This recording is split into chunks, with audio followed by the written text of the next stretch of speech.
kiyya beelahee dhobbadheetini isaafin jee waniin jiru waan fedhuu rakkadhaa fedhuu naata.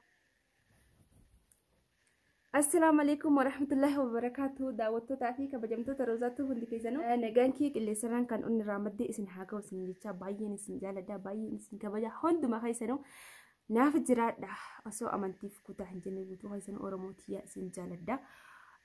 Baay'ee takkaan isin kabaja akkuma isin na jaalatanii na wajjin cinqamtanii na kabajan kana ta'anillee isin jaaladha isin wajjin inshaallah. Isin jira daawwattoota kiyyaa warroonni biyya ambaa keessa jirtanis warroonni biyya keessa jirtan hunduma keessanuu baay'een isin jaaladha baay'een isin kabajanaaf jiraadha amata dibbaa. Akkasumas hadha deebi'eetiin jira waan garaa nama gubu waan nama ajaa'ibu waan nama gaddisiisuu qabadde isiniif dhufee jira. Maaliif jecha kasilaa hajji jedhanii maqaa hajji jedhanii kana maqaa guddaa itti baasan kana jechuudha. Nama xiqqaa akkanaan argine. Daawwattoota kiyya Rozaan dhiisinaan jettanii na kadhachuu jirtan rabbumaa jedhaan karatinaan. Ammoo tokko piraankii jettan piraankiin akkana hin dalagu. Piraankii kun waan piraankii jedhamu miti kun. Argita waan hundaa hubatta waan amma jedhullee ima arguu jirtan. Wanta inni jedhu isiniif himuu hin danda'u jechuudha. Waa baay'ee jechuutti jira. Deebi'ee ammallee waa baay'ee na bira jira akka keessanii akkana goggodhu jechuu jira beetanii daawwattoota kiyya. Rozaanuu salphisni hin kolfa maaliif kolfite wattan inni naaf cinqamtan. Anaaf kolanii illee jechuudha. DBS warroonni anaa fi kolanii cinqamu jirtan. Deebi'ee ammallee warroonni ka gammadanii jira. Wayii kolanii Rozaa misira isaanii bahuu deemattanii warri laalaa hadha bahamu bor bahatanii eedanillee haa baasu hin gammaddan. Ammoo warri nuuf rifattanillee hin rifatina. Wanni tokko jechuudha. Inni akka jedhe sana viidiyoo isaa keessatti jechuudha. Bakka hin jiraa misiree nuti akka waan badii guddoo dalaynee waan badii keenya baasuuf qophaa'eetiin hin jira haa baasu. Amma ammootu an kanaaf hin dhufne. Daawwattoota kiyya sababa isaarraa ka'een abbaan kiyyaa wal lolee jechuudha. Dhugaa isinitti himi abbaan kiyyaa wal loleetiin hin jira. Akkamitti waan akkanaa kana dalayidaan je'a ani diraamaa dalaguuf ati diraamaa nama wajjin dalayduuf gadhiisa malee akkamitti mana namaa dhayixee waan akkanaa kana dalayidaan je'a abbaan kiyya baay'ee natti ka'eetiin hin jira. Sababa baal je'an beetanii abbaa kiyya ammallee daawwattoota kiyya. Kana nattu haa ka'ume ashii ana badii qaba jee abbaa kiyyaan hin fixadhaan. Umaa rakkoon hin jiru daawwattoota kiyya. Deebi'ee Rozaan wanni daalagaa baadiyyaa deemteef jaarsa argattee hin heerumtee jaarsa argattee hin heerumtee asitti abbaan dhorgatu abbaan dinnaaniin achitti ati dinnaaniin achitti Rozaan hin heerumtee. Kana hunda dho'isinee taa'u jirra. Daawwattoota kiyya wanti akkanaa hin taashii. Ammas deebi'ee abbaa kiyyaan adda nabaasuu deemaa mara dhaqeetiniin abbaa kiyyaan akka sadaaneera. Rozaan deemteetiniin heerumtee baadiyyaa wanni isin deemteef hin heerumtee ati asitti dinnaaniin amma isin bakka deemtee baadiyyaatti heerumtee kanaafuu kan hunda qabannee taa'u jirra kan hunda si dho'isutti jirra. Abbaan kee maali gahin gaafatanii gaafadhee jedhe. Maali Rozaan waan akkana kana maal gootu wal baatanii wal himattanii micoontii badii akka qabdu hin beekaa badii qabaachuun isii mana kan kee dhuftee waan kan kee dubbachuudha. Ammas deebi'eetini akkanti waan fakkeenyaaf ana mana isaa dhaqee waan isaa dubbadhee mitiire badii qabdi rakkoon qabu micootii anattu beekaa akkan isii jechuun akkasii itti adabu ana beekaa jeeni. DBS jaartiin illee badii qabdii jedheeni jeebu. Amma ammootu deebi'ee abbaa kiyya bira dhaqeetini abbaa Muniiraa Rozaan wanni baadiyyaa deemteef hin heerumtee dalagachuutti hin jirtu jaarsa argattee heerumtee kana hunda hin dubbatinaa nuun jettee nuti warri yuutubaraa guutuun cal'isuutti jirra. Ammallee fidee bara mistirri kaadiyattu mistirri kana faa. Ishi abbaa kiyyaa yoo maaddaan na baastan abbaa kiyyaa ammaa waliin na dirta hajji abbaan kiyya dhugaa isaa jecha kan keemaa waliin na dirta hajji lakki. Hajji karaa dhugaarra haa deemnu. Karaa dhugaarra deemu wayyaa. Bar hajji atama maraatteer fayyaan qabdan. Maleen isii buutti hin jiru mire zamoonni kana maleen isii dhufutti hin jiru. Caaltu sinis hin naqqaatee mire dalagaan ta'e hunda namni guutuu dhagahee mire hajjiin nama gaariidha hajjiin nama jabaadha sinaa jedhaniif jette yuutuubii irratti wal baasne wasaaxillee waan hin taane waliin jenne hajji kabajaa walirraa fuune deebitee anaaf abbaa kiyya maaliif addana baafta taa'e hajji obboleettiin qabdaa fira qabdaa aalii qabdaa hajji waan akkana hunurraan deemamu hajji ta'a hajji leesh abbaa kiyya akkasittaan hayya abbaa kiyya maaliif akkasittaan ani neerume baadiyaa wanni deemeef hin neerume abbaa kiyya bira dhayxee maaliif akkasittaan maaliif jettan hajji daawwattoota kiyya bakka jechi namaa namni tokkumaa wal miidhuu yaadasaa addunyaa kanarratti maali beekanii daawwattoota kiyya wanni namaa gadi nama godhu wal miidhuu wal sobuu wal kijibuu wal zollamuu haq amma kana hunda kafidee anaaf abbaa kiyyallee wal lolchiisee abbaan kiyya amma nan dubbisu jechuudha qeesini yeroo inni akkana jedhuun maali sababni eeshi daawwattoota kiyya viidiyoo ka gadhiifames jechuudha viidiyoo kana gadhiise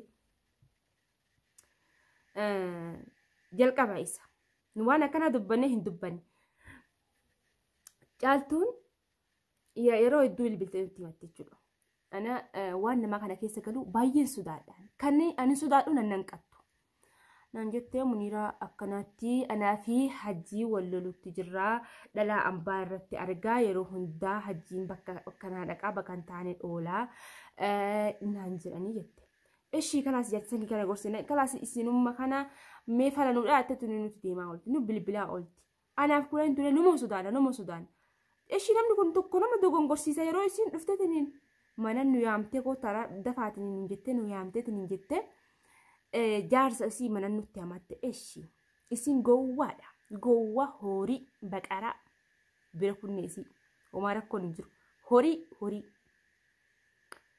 bira kunni anama viidiyoo wala isii sallaalee kalaas caaltuun gowwaadha akka inni isii jaalatuuf fa'a kana goote fa'a jedheetiniin us yeroo inni gabbahee dubbate ishii badii maaliin qabna daawwattoota hayyee deebi'ee nuti kana dubbannaa mistira keessan isin baasaa roozaa fi kuulanii yeroo jedhu deebi'ee daawwattoota kama kaleessa haasuni haadhalii haasuni jechuudha. Ani amma wanti biraa na gubuutti hin jiru. Wanti biraas na aarsutti hin jiru. Wanti bakka dabre ishii bakka akkam fedhe sanuu na haa godhu akkuma fedhe sanuu wal haa goonu maqaa wal balleessinee waan fedhanii wal haa goonu maal abbaa kiyya dhaqeetini roozaan heerumte dhaqe mallee maqaa na balleessa. Ani immoo ani heerumaaf hin deeme waan hin dalagu si garsiisa laa. Inni heerumee mire hin argita waan hin dalagu takka takkaan si garsiisa ishii waan hin dalagu.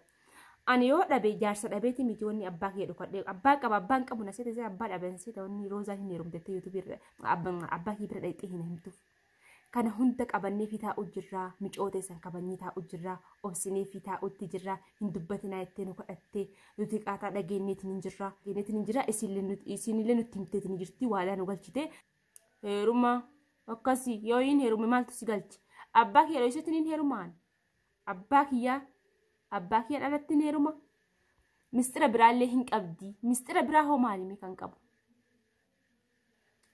hajji ammas abbaa kiyya addana baasu barbaadda abbaa kiyya addaan baasitti heerumu feeta neeruma abbaa kiyya addaan baasitti kanaaf deemtaa jedhee yoo abbaa kiyya walloleetiin hin jedhe yoo abbaa kiyya addaan bahe mumkin badhetti hafaa bakki deemuu hin qabu kara seenuu hin qabu jetteeti. Si atiin abbaa kiyya addaan na baasuu deemtuun hajji abbaa kiyya beelahee dheebodheetiniin akka meeshaalee beelahee akka midhaanii dheebodhee argadde.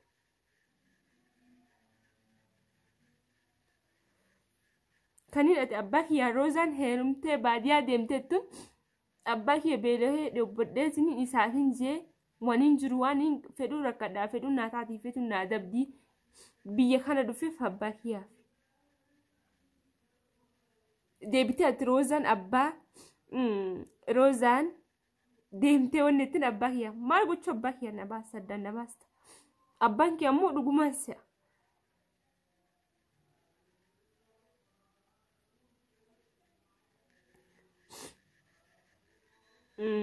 Daawwattoota kiyya dhiifamu bakka namni kun namarraan dhaabbata ishii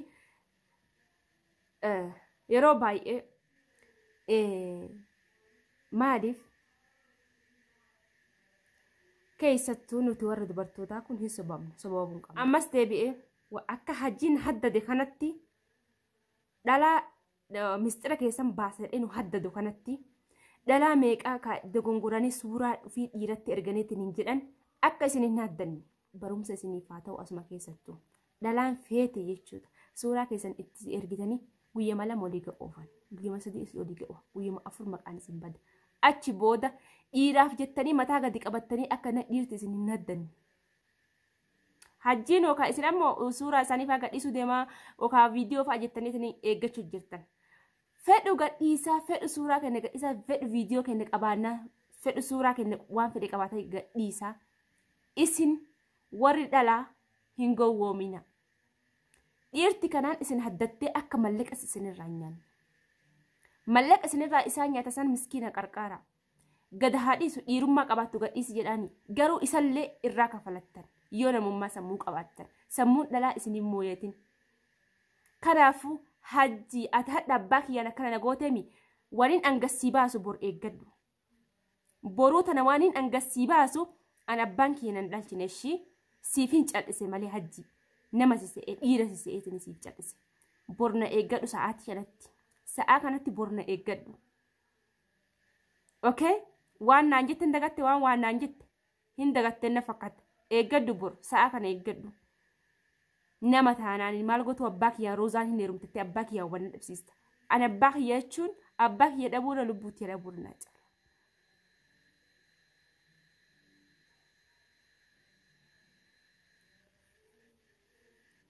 Kanaaf waan kana haddadduuf illee hin jiru. Haddada keekkeetimoo dhiiraa mi'eeti.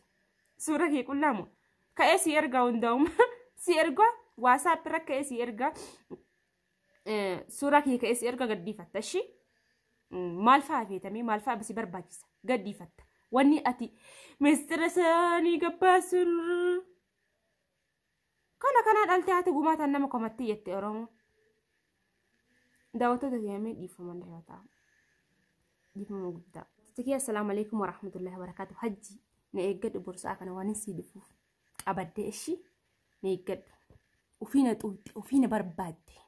Abbaa kiyya kutti san si usna abbaa kiyya adda na baasu deemta.